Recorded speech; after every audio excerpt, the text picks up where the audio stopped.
മീൻകറി കൊണ്ടുള്ള ഒരു ഊണ്, പ്രത്യേകിച്ച് തലേ ദിവസത്തെ മീൻകറി ആണെങ്കിൽ അതിന്റെ ടേസ്റ്റ് പിന്നെ പറയേണ്ടതില്ല. ഇന്ന് ഊണിനായി വറ്റ പാലൊഴിച്ചൊന്ന് വറ്റിച്ചെടുക്കാം. വറ്റ വാൽഭാഗമെല്ലാം ഇതുപോലെ കട്ട് ചെയ്ത് നന്നായി ക്ലീൻ ചെയ്തെടുക്കാം. അരപ്പ് തയ്യാറാക്കാനായി വെളുത്തുള്ളി, ഇഞ്ചി, മഞ്ഞൾപ്പൊടി, മുളകുപൊടി, കാശ്മീരി മുളക് പൊടിയും ആവശ്യത്തിന് വെള്ളം ഒഴിച്ച് ഒന്ന് അരച്ചെടുക്കാം.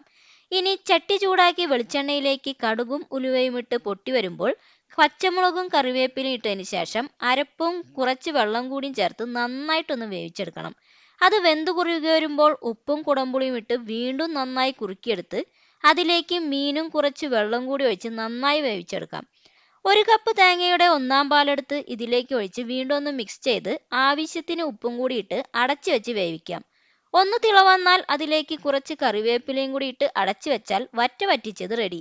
ഇനി ഊണിന് സമയമാകുമ്പോൾ തുറന്ന് ചോറിന്റെ കൂടെ വിളമ്പാം. അല്ലെങ്കിൽ രാത്രി കറി വെച്ച് അടുത്ത ദിവസം എടുക്കുന്നതായിരിക്കും കൂടുതൽ രുചി. അപ്പോൾ ട്രൈ ചെയ്യാം.